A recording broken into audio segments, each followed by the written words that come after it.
Dan pagi hari ini saya ingin mengajak Bapak Ibu Saudara sekalian belajar kebenaran firman Tuhan tentang tema yang oleh tempat ini, gereja ini digaungkan sepanjang tahun 2026 ini, yaitu tahun amanat agung. Jadi kita belajar tentang apa yang Tuhan mau melalui hidup kita. Kita belajar untuk apa yang Tuhan inginkan kita semua menjadi pelaku-pelaku firman Tuhan. Artinya adalah kita semua tidak hanya menerima apa yang baik dari Tuhan. Kita tidak hanya menjadi orang-orang yang menikmati apa yang Tuhan berikan kepada kita, terutama keselamatan kita. Tapi kita juga menjadi orang-orang yang peduli kepada orang lain di sekitar kita.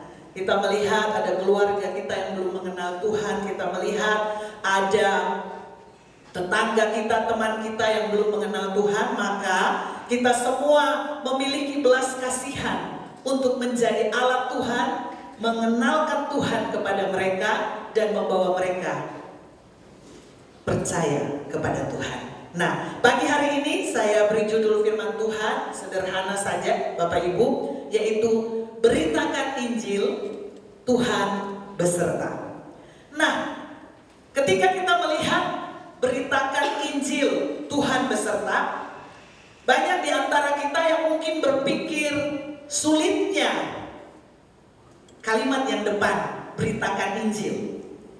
Sulitnya kita menjadi pemberita Injil. Sulitnya kita menjadi orang yang melaksanakan amanat agung. Sulitnya kita menjadi orang yang menyampaikan misi Tuhan kepada orang-orang di sekitar kita. Oleh sebab itu saya beri judul ini karena saya merenungkan, berdoa, belajar firman Tuhan, merenungkan firman Tuhan. Apa yang ingin saya sampaikan, Tuhan pakai saya menjadi alat di tempat ini. Menyampaikan apa ya Tuhan? Ternyata satu kalimat yang bergaung di hati dan pikiran saya adalah beritakan Injil, Tuhan beserta. Kalau kita hanya melihat soal beritakan Injil, maka yang ada adalah kesulitan. Yang ada adalah hal-hal yang menghalangi kita untuk menyampaikan Injil. Tetapi kalau kita lihat kalimat selanjutnya, Tuhan beserta. Amin. Beritakan Injil, Tuhan beserta. Jadi kita tidak hanya merasa kesulitan karena kita berjalan sendiri. Kita tidak hanya merasa sulit, repot, tidak tahu caranya karena kita menggunakan kekuatan kita sendiri. Tetapi kita semua belajar untuk memberitakan Injil. Tuhan menyertai kita.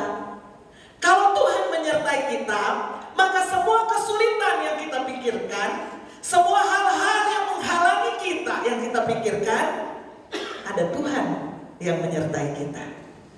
Ada Tuhan yang memampukan kita. Ada kekuatan Tuhan yang menyertai kita.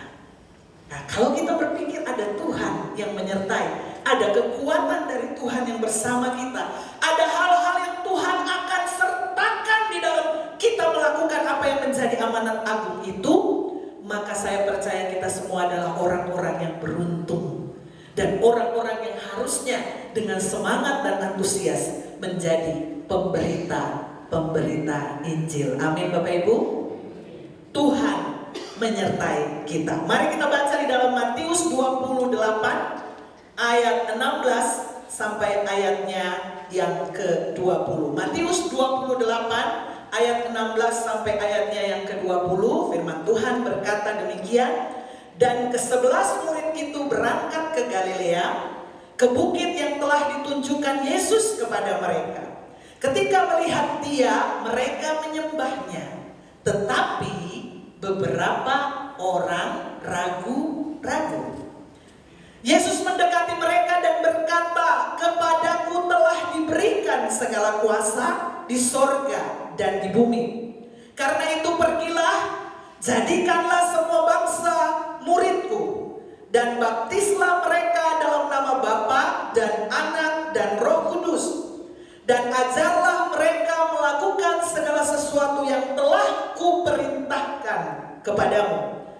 Dan ketahuilah, aku menyertai kamu senantiasa sampai kepada akhir zaman. Bukankah kalimat terakhir adalah penghiburan bagi kita semua, Bapak Ibu? Kalimat terakhir adalah kalimat yang harusnya menggugah hati kita, membuat kita bersemangat, antusias untuk menjadi pemberita-pemberita Injil. Nah, Bapak Ibu, hanya kita akan melihat ada amanat agung di dalam Matius 28 ayat 19 dan 20 yang mungkin kita banyak orang menyalahpahami bahwa ini hanya disampaikan Tuhan kepada murid-murid yang menyaksikan Yesus akan naik ke surga pada waktu itu. Hanya disaksikan oleh beberapa orang atau beberapa murid. Dan itu sudah lama. Sehingga ketika kita mendengar amanat agung, karena itu pergilah, jadikanlah semua bangsa muridku, dan baptislah mereka dalam nama Bapa dan Anak dan Roh Kudus, dan ajarlah mereka melakukan segala sesuatu yang telah kuperintahkan kepadamu, dan ketahuilah aku menyertai kamu senantiasa sampai kepada akhir zaman. Nah, kalau kita berpikir seperti tadi, hanya ada beberapa orang yang memandang Yesus akan naik ke surga dan menerima perintah itu, maka kita akan berpikir sekarang sudah beda zamannya. Sekarang sudah ada undang-undang yang membuat kita lebih takut, berhati-hati, dan lain sebagainya.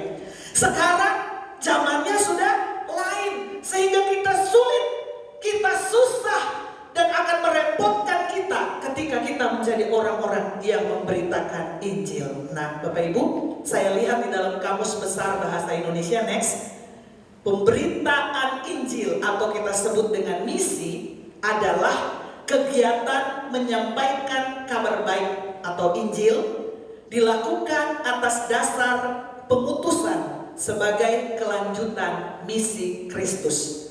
Jadi, walaupun beberapa orang pada 2000 tahun yang lalu yang menyaksikan Yesus akan naik ke surga dan mendapatkan perintah itu, tetapi kita semua sampai ke zaman ini tidak berubah zamannya. Sudah berubah zamannya, tetapi perintah yang Yesus katakan itu terus terupdate dan terus menjadi perintah bagi kita sebagai pengutusan yang melanjutkan misi Kristus.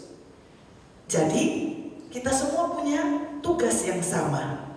Bukan hanya pendeta, bukan hanya pengurus gereja, bukan hanya para pemimpin-pemimpin rohani, tapi Bapak, Ibu, jemaat semua dengan para hamba-hamba Tuhan, dengan pemimpin-pemimpin rohani, kita semua adalah orang-orang yang diberikan tugas yang sama untuk menyampaikan misi Kristus yang berkelanjutan atau kita sebut dengan amanat agung tadi.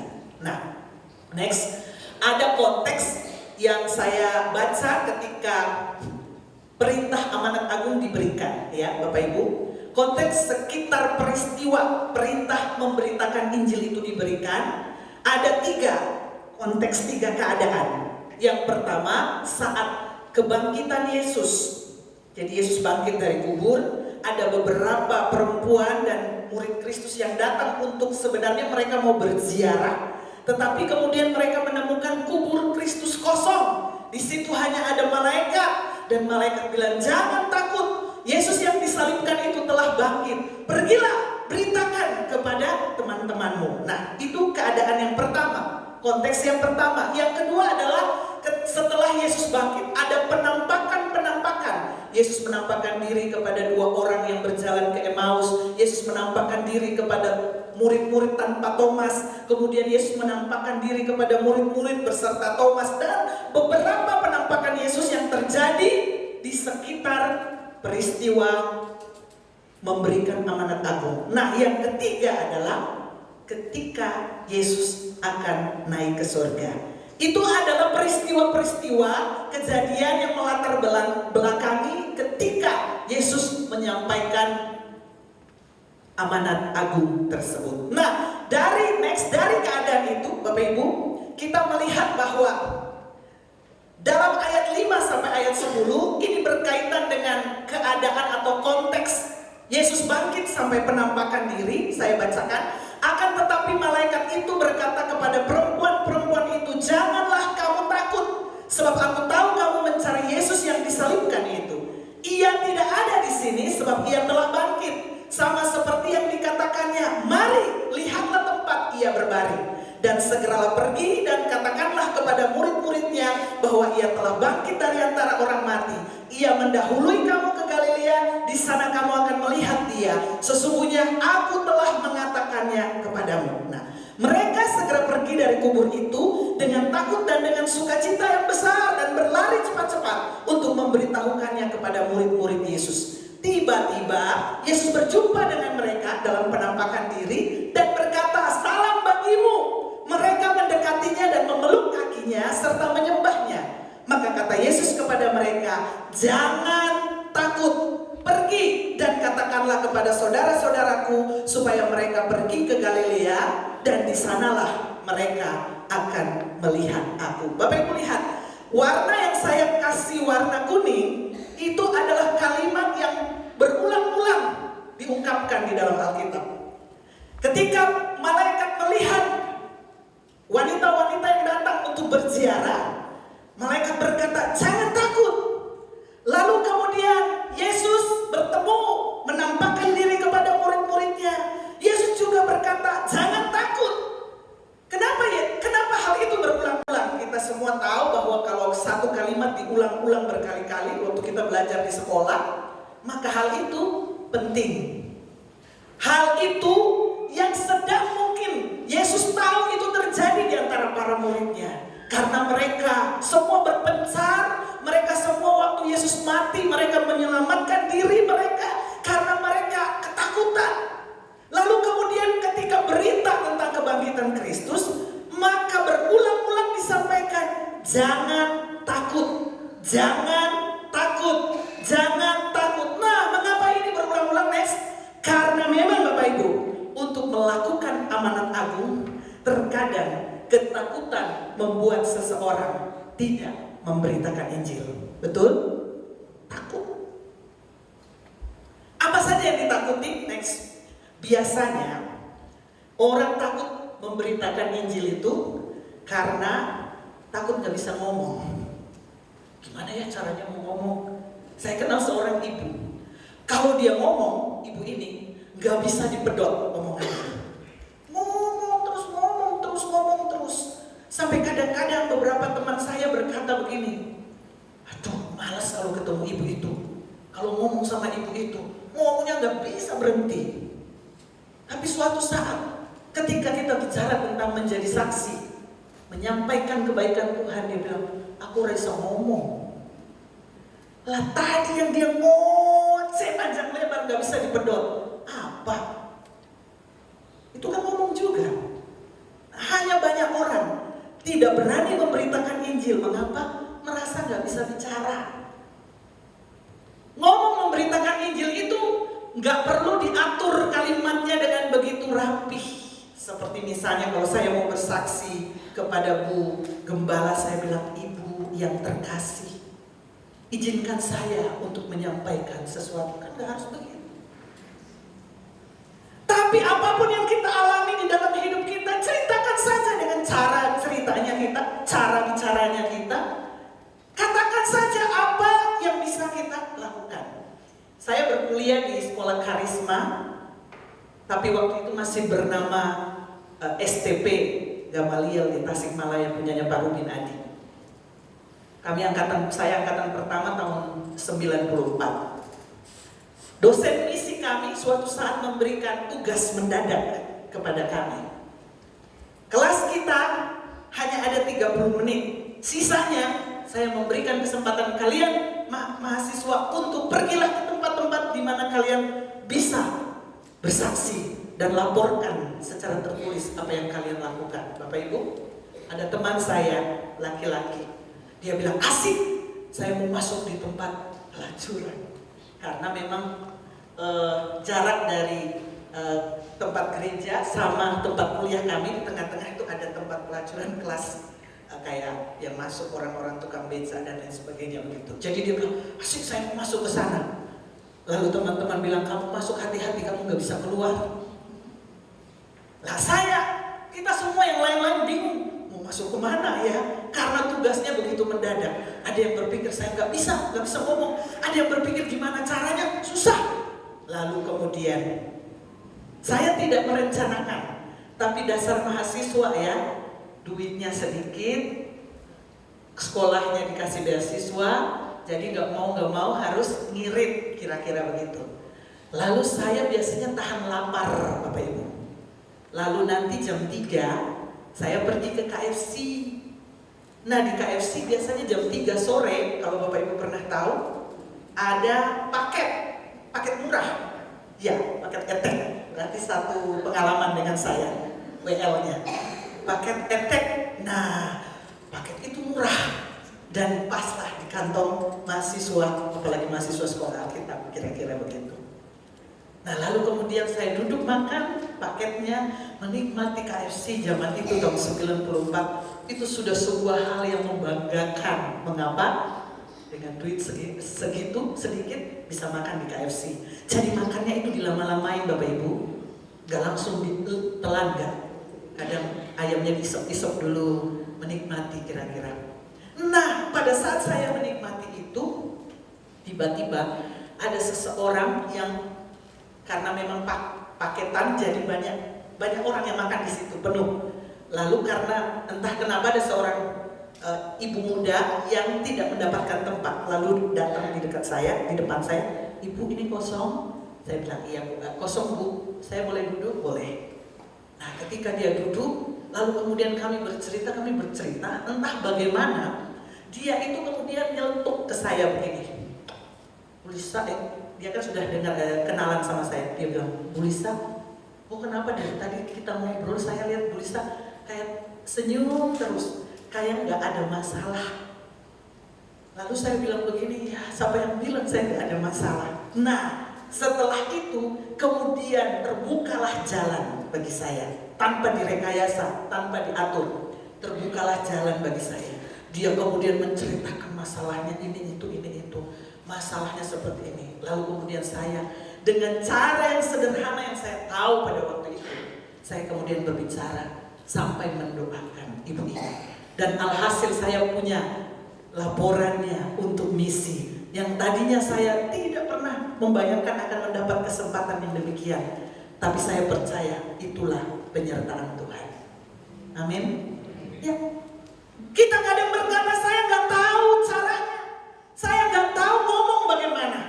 Tapi ingat, Tuhan menyertai kita. Kalau Tuhan menyertai kita, maka ada aja kesempatan yang Tuhan berikan. Ada saja saat-saat di mana Bapak Ibu dan saya bisa berbicara kepada orang-orang yang membutuhkan Tuhan, bahkan bisa mendoakan mereka. Soal mereka percaya atau tidak, itu soal Tuhan bekerja dalam hati mereka. Tapi kita semua adalah orang-orang yang harusnya berani untuk menyampaikan kabar baik tentang Kristus. Dengan cara yang sederhana, dengan apa yang kita alami, kita sampaikan. Jadi kalau ada yang berkata, "Saya takut karena tidak dapat bicara, tidak bisa berbicara," itu bukan alasan. Kemudian takut tidak diterima di pergaulan tersebut lagi jika kita menyampaikan tentang Kristus, atau kita dikucilkan, itu juga bukan alasan Bapak Ibu. Karena sebenarnya hanya bagaimana cara kita bergaul dan kita tahu celahnya, saatnya di mana kita menjadi saksi, bisa menjadi saksi Kristus, tentunya dengan hikmat Tuhan. Nah kemudian takut hukum. Sekarang apa-apa undang-undang ITE, sekarang apa-apa takut kristenisasi dan lain sebagainya. Hal itu membuat kita takut untuk menyampaikan Injil. Akhir Januari kemarin saya pergi ke Rakernas Wanita Betel Indonesia mewakili Jawa Tengah di Bali. Lalu ada satu peserta yang baru ikut karena mungkin baru masuk jadi pengurus daerah waktu itu. Beliau seorang dosen di salah satu universitas negeri di Makassar. Lalu beliau ketika diberi kesempatan bertanya kepada semua, beliau berdiri maju dan beliau memperkenalkan diri, "Saya dosen dari sebuah universitas negeri di Makassar. Saya sekarang sedang membina 6 orang muslim, anak mahasiswa muslim yang datang untuk mencari beliau. Datang ke gereja tempat beliau dan suaminya, jadi beliau dosen tapi beliau juga mungkin menggembalakan ya di gereja. Jadi ada tiba-tiba 6 mahasiswa datang. Dan kemudian mereka berkata mereka mau belajar tentang Kristus. Wah, itu kan kesempatan yang tidak dicari beliau, tetapi justru didapat oleh beliau. Nah, yang jadi masalah adalah beliau khawatir karena mereka berenam datang.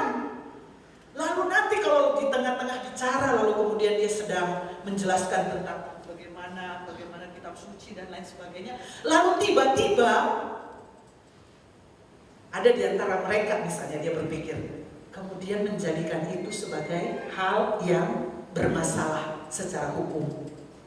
Karena misalnya membandingkan agama mereka dengan agama kita, atau karena misalnya memperkatakan sesuatu yang menurut mereka tidak pas. Nah, itu bisa menjadi hal hukum. Lalu beliau tanya begini, apakah di Gereja Bethel Indonesia ada bantuan hukum LBH, lembaga bantuan hukum yang bisa membantu hal-hal jika terjadi hal-hal begitu? Lalu kemudian pengurus pusat berkata, ada, Gereja Bethel Indonesia punya lembaga bantuan hukum di Jakarta yang bisa diminta untuk membantu, mendampingi, mengurusi setiap masalah hukum. Begitu juga di Jawa Tengah ada bidang hukum yang bisa membantu jika ada hal-hal yang berkaitan dengan melanggar, dianggap atau diduga melanggar hukum. Jadi ini juga bukan alasan, Bapak Ibu.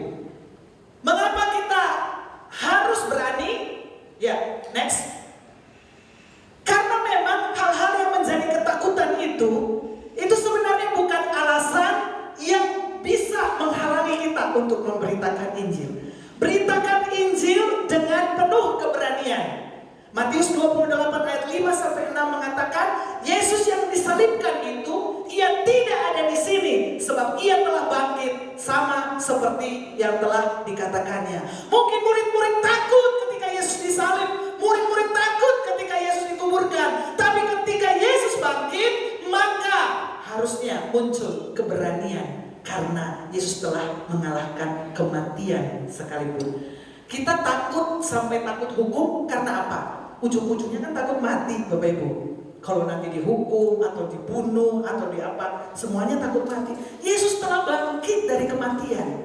Maka ketika Yesus bangkit dari kematian, kita diberikan keberanian untuk memberitakan Injil. Next, Yesus bangkit maka pemberitaan kita tidak sia-sia. Kata 1 Korintus 15 ayat 14. Tidak perlu takut kita menyampaikan tentang Yesus yang bangkit, bukan Yesus yang mati saja.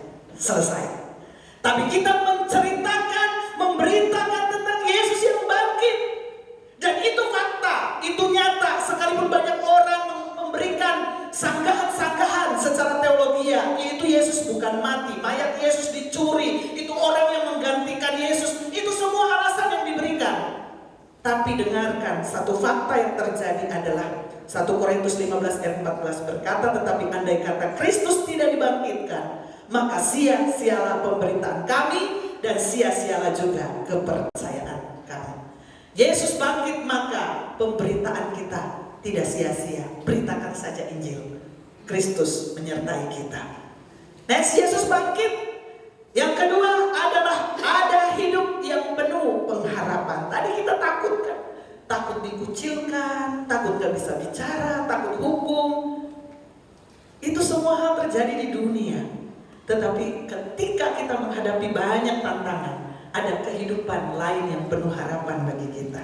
Jadi kita tidak perlu takut menghadapi situasi ketika kita dipanggil Tuhan, dipakai Tuhan untuk menjadi pemberita Injil. Yang kedua, yang pertama ketakutan bisa menghalangi. Yang kedua, next, yang membuat kita tidak berani untuk menyampaikan Injil adalah ketidakpercayaan. Kita sudah percaya Kristus? Sudah. Tapi itu di dalam pikiran dan mulut kita.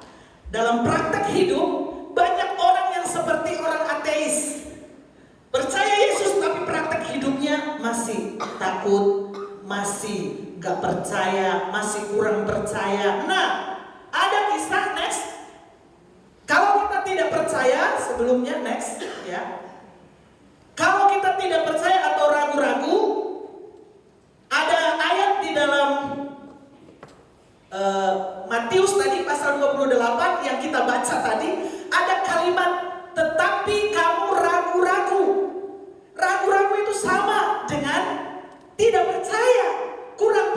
percaya itu sama dengan tidak percaya. Mengapa kita suka tidak percaya, kurang percaya, dan ragu-ragu? Kadang-kadang kita mau bersaksi apa? Kita aja nggak merasa ditolong Tuhan. Bapak Ibu, hidup kita ini bukan hal-hal yang spektakuler saja yang kita anggap pertolongan Tuhan. Hal-hal yang sederhana itu juga pertolongan Tuhan. Salah satunya Bapak Ibu, pagi hari ini kita bisa beribadah di rumah Tuhan. Itu juga pertolongan Tuhan. Amin. Salah satu jemaat di tempat saya melayani di Semarang, anaknya kuliah, baru masuk kuliah tahun ini di Wuhan, ya. Wuhan yang tempat awal COVID, ya. Baru ke Wuhan.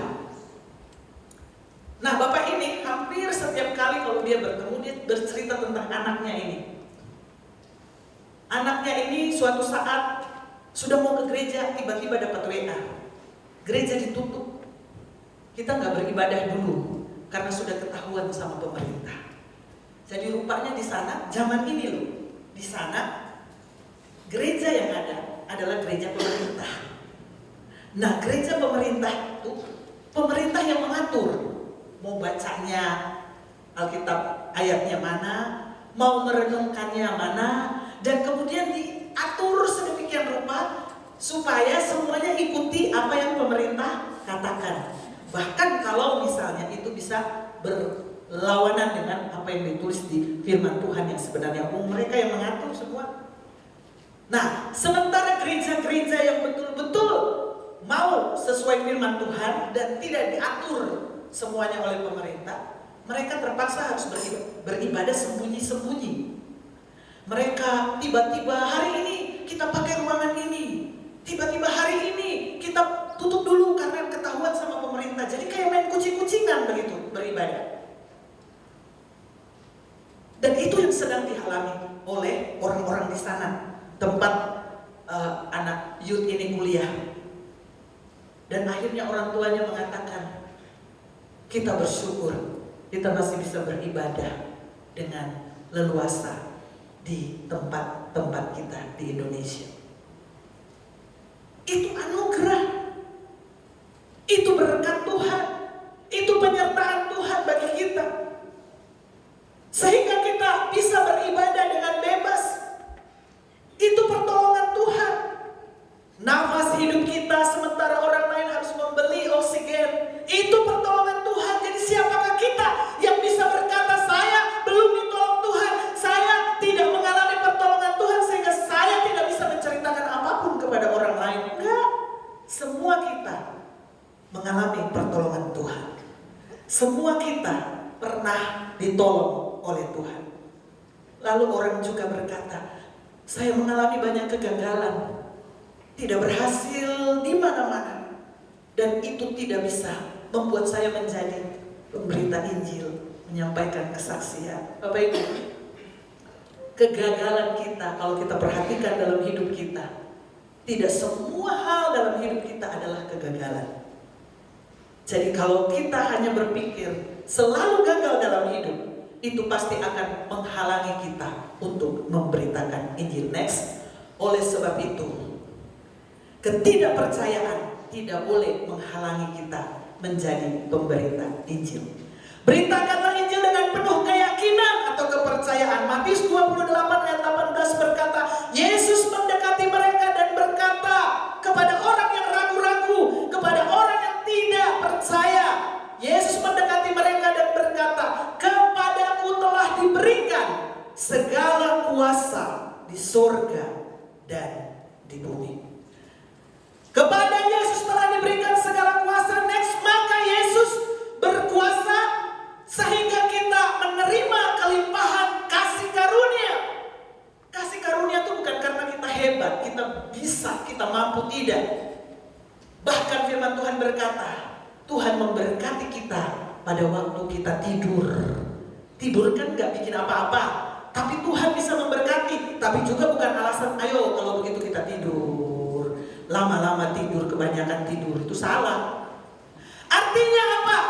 Tuhan bisa memberikan kasih karunia bukan karena ada syarat yang kita lakukan, kita memenuhi syarat, kita masuk ke dalam kualifikasinya Tuhan, enggak. Tapi karena memang Dia ingin memberikan kasih karunia-Nya kepada kita. Jadi kalau kita diberikan tugas sebagai pemberita Injil, kasih karunia Tuhan menyertai kita, Bapak Ibu. Kita nggak mampu, Tuhan mampukan. Kita nggak bisa, Tuhan bikin kita bisa.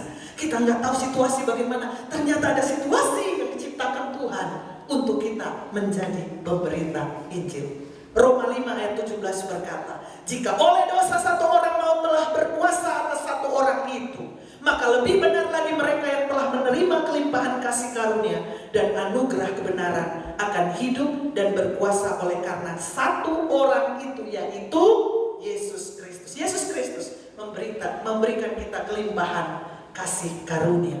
Jadi harus percaya bahwa hidup kita ada kuasa Tuhan yang menyertai. Next, Yesus berkuasa, maka kalau kita memberitakan Injil, maka keberhasilan menyertai kita. Ini bukan soal teologi kemakmuran, tidak. Tetapi ini adalah tanda-tanda yang Tuhan katakan menyertai orang-orang yang percaya. Mereka akan mengusir setan demi nama Tuhan. Mereka akan berbicara dalam bahasa-bahasa yang baru dari mereka, ya. Nah, bagi mereka, nah ini adalah hal yang merupakan kuasa Tuhan yang diberikan kepada orang-orang yang mau memberitakan Injil. Kita nggak tahu, ada orang-orang tertentu yang kalau dilihat di gereja kayak nggak bisa ngomong, nggak bisa apa-apa, tapi ternyata bisa bawa jiwa bagi Tuhan. Mengapa? Ya karena memang orang-orang demikian dipakai Tuhan untuk mempermalukan orang yang pintar, merasa dirinya pintar tapi tidak melakukan firman Tuhan. Saya punya satu teman yang waktu kuliah saya kuliah lagi melanjutkan di Karisma Bandung setelah pelayanan 10 tahun. Jadi 94 kuliah, saya tahun 2006 baru balik lagi menyelesaikan S1.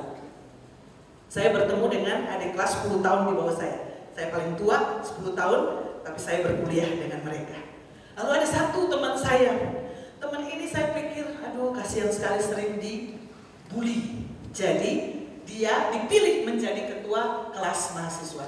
Biasanya mahasiswa sekolah kita pun bukan milih orang yang bagaimana begitu, tapi dipilihnya orang yang gampang dibully. Jadi ketika teman saya ini dipilih menjadi seorang pemimpin, jadwal untuk doa pagi, renungan pagi setiap mau kuliah, itu sering teman-teman yang bertugas itu gak datang lebih awal. Jadi mau gak mau dia yang mimpin. Berkali-kali dia yang mimpin. Dia disuruh untuk mengkoordinir fotokopian makalah mahasiswa. Dia selalu menjadi orang yang duitnya keluar, tapi gak diganti. Kalau dia maju ke depan, lalu dia tiba-tiba bilang, teman-teman mari kita akan berdoa. Langsung dia bilang, dia mau ajak nyanyi, ku tak membawa apapun juga. Tapi dia naik, maju ke depan, dia bilang, ku tak membawa. Lalu teman-teman bilang, kalau nggak membawa jangan berdiri di situ, duduk sini. Jadi semua hal yang dia bikin itu salah. Tapi Bapak Ibu tahu sekarang dia mendapatkan istri orang Australia. Dan dia melayani di Australia. Di tempat orang-orang yang rumah singgah, orang-orang yang membutuhkan. Dan saya tahu bahwa orang yang dulu dibully, dianggap tidak bisa apa-apa, ternyata Tuhan pakai dengan luar biasa, lebih daripada orang-orang yang merasa dirinya pintar dan pandai. Jadi Bapak Ibu, mari belajar untuk percaya dengan kepercayaan penuh. Keberhasilan menyertai kita dalam pelayanan kita memberitakan Injil. Tuhan menyertai kita, karena memang itulah yang Tuhan inginkan. Markus 9 ayat 23 next. Ada seorang bapak yang anaknya kerasukan roh jahat, dan anak itu menjadi bisu, dan anak itu kemudian kadang dibanting dirinya di api, dibanting di air, begitu terus anak ini diperlakukan oleh kuasa kegelapan, roh jahat yang ada di dalam dirinya. Suatu saat bapaknya ini bertemu dengan Tuhan Yesus, lalu dia berkata, Tuhan, murid-muridmu sudah banyak mencoba untuk menyembuhkan anakku, tapi tidak berhasil. Jika engkau dapat, maka engkau bisa menyembuhkan. Tuhan Yesus bilang, kamu pakai kalimat jika engkau dapat. Ya bukan jika engkau dapat, Tuhan selalu bisa. Kita semua tahu ada ayat, tidak ada yang mustahil bagi Tuhan. Pernah baca ayatnya? Tahu kan semua? Tapi jarang orang yang menyadari ayat ini. Jawab Yesus, katamu jika engkau dapat, tidak ada yang mustahil bagi orang yang percaya. Coba bilang di kiri kanan, tidak ada yang mustahil bagi orang yang percaya seperti kamu. Tidak ada yang mustahil bagi orang yang percaya seperti Bapak Ibu, kita semua. Asal kita mau percaya, maka hal yang mustahil bagi Tuhan itu juga terjadi dalam hidup kita. Kita sedang menjadi orang-orang yang memberitakan Injil, maka kita bisa menyampaikan berita keselamatan. Dan yang ketiga, yang terakhir Bapak Ibu, yang membuat kita tidak berani untuk memberitakan Injil adalah cara hidup kita yang salah. Orang yang cara hidupnya salah, dia tidak akan berani mau menyampaikan sesuatu. Contoh, teladanilah aku, gak bisa. Contohi aku percaya Yesus, gak bisa. Mengapa? Cara hidupnya yang salah. Next. Cara hidup yang salah itu bisa karena kita tidak berintegritas. Integritas itu artinya utuh. Apa yang diomongin sama dengan apa yang dilakukan. Apa yang kelihatan sama apa yang tidak kelihatan sama. Apa yang di bibir dengan apa yang di hati sama. Itu namanya berintegritas. Kadang kita tidak hidup berintegritas sehingga kita punya cara hidup yang salah yang tidak bisa menjadi pemberita Injil. Lalu kadang kita malu untuk menyampaikan sesuatu. Bahkan ada yang malu-maluin hidupnya. Gak cukup malu, tapi juga mempermalukan. Nah, ini yang kadang menjadi penghalang kita untuk menjadi saksi. Next, maka beritakanlah Injil dengan cara hidup yang benar. Ini adalah tentang waktu Yesus mau naik ke surga konteksnya. Kisah Para Rasul 1 ayat 8, tetapi kamu akan menerima kuasa kalau Roh Kudus turun ke atas kamu, dan kamu akan menjadi saksiku di Yerusalem dan di seluruh Yudea dan Samaria dan sampai next ke ujung bumi. Yesus memberikan kita kuasa ketika dia mau naik ke surga.